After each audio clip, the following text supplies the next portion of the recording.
So let a circle C pass through the points 4,2 and 0,2. तो बच्चों ये question आप ध्यान से पढ़ लीजिए। ये क्वेश्चन है 29 जन 2025 जेईई मेंस का क्वेश्चन है जो लेटेस्ट अभी आया भी है। तो क्वेश्चन का लेवल जो है बच्चों, ये अगर आप ध्यान से देखें तो क्वेश्चन का जो लेवल है वो सर्कल का काफी बेसिक लेवल है। तो हम लोग स्टार्ट करते हैं। इसमें लिखा है let a circle C pass through the point 4,2 and 0,2 at its center lie on the line 3x plus 2y plus 2 equal to 0, then the length of a chord of a circle whose midpoint is 1,2। ठीक है, तो बच्चों आपने question पहले ढंग से पढ़ना है। क्वेश्चन को ढंग से पढ़िए, स्क्रीन को पॉज करिए, पहले क्वेश्चन को अटेम्प्ट करिए, उसके बाद सॉल्यूशन देखिए। तो बच्चों आपका सर्कल किससे पास करता है? दो पॉइंट, एक पॉइंट है 4,2 और एक पॉइंट है 0,2। ठीक है, सर्कल इससे पास करता है और सर्कल का जो सेंटर है वो उस लाइन पे लाई करता है। एक लाइन आपके पास गिवन, ये लाइन, मैं इस लाइन को बनाता हूँ, ये लाइन मैंने बनाई।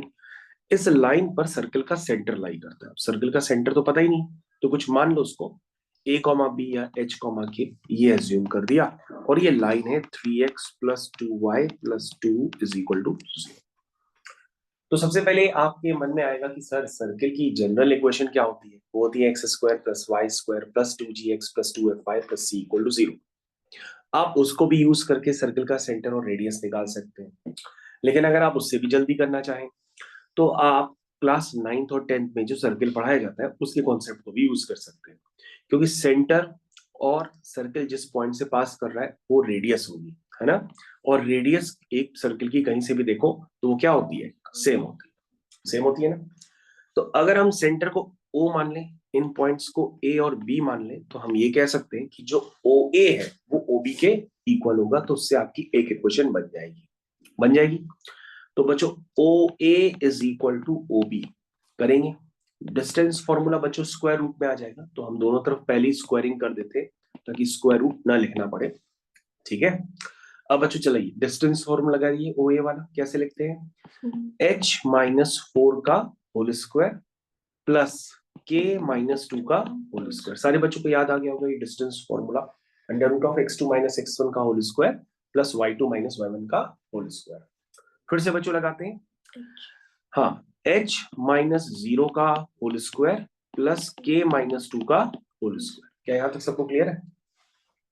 अब बच्चों आप देखोगे कि यार ये वाला ब्रैकेट पूरा पूरा ऐसे ही कैंसिल हो गया, तो आप कहोगे यार बड़ी जल्दी यहां से आपका h निकल करके आ गया। तो h देखो बच्चों आपका निकल करके आ चुका है। ये h स्क्वायर से h स्क्वायर क्या होगा? कैंसिल हो जाएगा। यहाँ तो सब क्लियर है। तो यहाँ से आ जाएगा 16 is equal to 8h। That means h कितना आ गया आपका? 2 आ गया। इसके बाद आप कहोगे कि भाई जो H2 आ गया तो H कॉमा के कहाँ लाई करता है? एक लाइन पे लाई करता है, क्योंकि सर्कल का सेंटर एक लाइन पे लाई करता है तो उसको सेटिस्फाई करेगा। तो ये हो जाएगा 3h plus 2k plus 2 is equal to 0। क्या यहाँ तक सबको समझ में आया? भाई सर्कल का सेंटर लाइन की इक्वेशन को सेटिस्फाई करेगा। तो ये हो जाएगा 3 इंटू 2 प्लस 2 इंटू के प्लस 2 इज इक्वल टू 0। तो बच्चों ये आ जाएगा 6। ध्यान से देखिए कैलकुलेशन, 6 प्लस 2 कितना हुआ? 8 हुआ। 3 टू जा 6 plus 2 plus 2k is equal to 0। बच्चों कैलकुलेशन में एरर आ गई, आंसर नहीं मैच करेगा, इसलिए आप अपना कैलकुलेशन ध्यान से देखिएगा और हमको k की वैल्यू बता दीजिए कितनी आ रही है। -4 आ रही है, बिल्कुल सही। तो बच्चों इसका मैंने सेंटर निकाल दिया। सेंटर है आपका 2, -4 यानी कि आपका O पॉइंट आ गया। और बच्चों अगर आप सर्कल की इक्वेशन लिखेंगे तो आपको हो सकता है रेडियस की भी जरूरत पड़े, तो आप रेडियस निकाल लीजिए। रेडियस कैसे निकालेंगे? किसी में भी डाल करके आप रेडियस निकाल लीजिए। चलिए तो हम रेडियस निकाल लेते हैं OA वाली। तो OA वाली जब रेडियस निकालेंगे this is equal to OA, तो कैसे लिखेंगे आप बताइए? नहीं लिख पा रहे तो मैं आपको लिख के देता हूँ। ये आपका सेंटर हो गया, बताइए अब लिखिए। ये हो गया 4 माइनस 2 का होल स्क्वायर, समझ में आया? प्लस 2 माइनस माइनस प्लस 4 का होल स्क्वायर। तो ये बच्चों रेडियस आ गई। कितनी आ गई जल्दी से हमको बता दीजिए। अंडर रूट के अंदर क्या आया? 2 का स्क्वायर। 2 का स्क्वायर कितना होता है? 4। और फिर ये हो गया 6। 6 का स्क्वायर कितना होता है? 36। तो रेडियस बच्चों कितनी आई? तो √40। पता नहीं ये सही है कि नहीं, क्या कैलकुलेशन बिल्कुल सही चल रहा है? एक बार आप चेक करते रहिएगा। √40, ठीक है। तो रेडियस आ गई √40। अब बच्चों हमारे क्या काम है, हमारा एक काम है कि क्वेश्चन पढ़ लीजिए आप। उसमें लिखा है लेंथ हमें निकालनी है कॉर्ड की, एक ऐसी कॉर्ड जिसका मिड पॉइंट क्या है 1,2 है। ये बात तो सबको क्लियर है। तो बच्चों में कॉर्ड बना ही लेते हैं। ये देखिए हमने कॉर्ड बना ली, ठीक।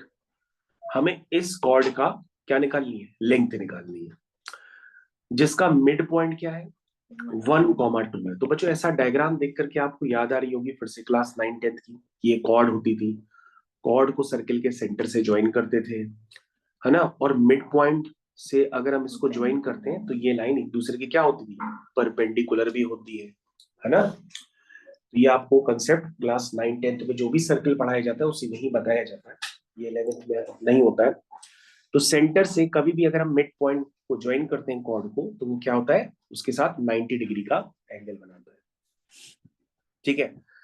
अब बच्चों आपके पास बहुत सारी चीजें पता है, आपको रेडियस पता है, रेडियस कितनी है √40, पता है कि नहीं पता है, रेडियस पता है। और बच्चों आपको ओ, और मान लो इस मिड पॉइंट को मान लो के, ओके डिस्टेंस भी पता है। तो ओके डिस्टेंस आप हमको जल्दी से बता दीजिए कितनी होगी, ओके बताइए, ओके डिस्टेंस कितनी होगी। तो ये डिस्टेंस होगी h कॉमा के और 1,2 के बीच की डिस्टेंस। तो h कॉमा के क्या है आपका 2,-4। तो बच्चों हम h कॉमा के की जगह 2,-4 एज्यूम कर लेते हैं। तो यहाँ पे बच्चों पॉइंट है आपका 2,-4। चलिए भाई बताइए डिस्टेंस क्या होगी, 2-1 का होल स्क्वायर, फिर आएगी -4 - 2 यानी कि -6 का स्क्वायर। तो बच्चों ये कितना है, रूट के अंदर 1 का स्क्वायर 1 हो गया, ये 36 हो गया, ये हो गया रूट के अंदर 37। तो बच्चों ये लेंथ आ गई √37। क्या है, तो सबको क्लियर है। तो तुम कहोगे सर अब तो प्रॉपर्टी लग जाएगी सीधा सीधा, क्योंकि ये कॉर्ड क्या होती है, बाइसेक्ट होती है, यानी कि जितनी लेंथ ये होती है उतनी लेंथ ये होती है। यानी कि आप राइट एंगल ट्रायंगल यानी पाइथागोरस थ्योरम लगा करके ये वाली लेंथ निकाल दीजिए जिसको मैं टारगेट कर रहा हूं, ये वाली लेंथ, और इस वाली लेंथ को डबल कर दीजिए तो आपके पास पूरी कॉर्ड की लेंथ आ जाएगी। तो मुझे जल्दी से बताइए अगर आपने कैलकुलेशन सही किया होगा तो हमारे पास पाइथागोरस थ्योरम से ये लेंथ कितनी आने वाली है। तो मैं आपको पाइथागोरस थ्योरम लगा के दिखा देता हूँ, इसको m लिख देता हूँ, इसको n लिख देता हूँ। चलिए भाई, तो आप लिखेंगे कि जो mk होगा वो किसके होगा, √ऑफ √40 का स्क्वायर मतलब हाइपोटेनियस का स्क्वायर माइनस √37 का स्क्वायर। तो बच्चों ये तो √3 आ गई, कितनी आ गई √3, यानी m के लेंथ है √3। तो बच्चों mn लेंथ जो होगी वो हो जाएगा twice of mk, that means 2√3 हो जाएगी। तो बच्चों लेंथ ऑफ कॉर्ड आ गई 2√3 यूनिट्स।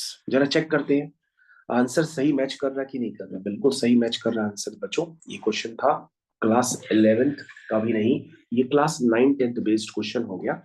तो जितनी भी सर्कल की प्रॉपर्टी क्लास 9-10 में पढ़ाते हैं उतने पे ही ये क्वेश्चन आपको करने के लिए दे दिया गया है। Thank you.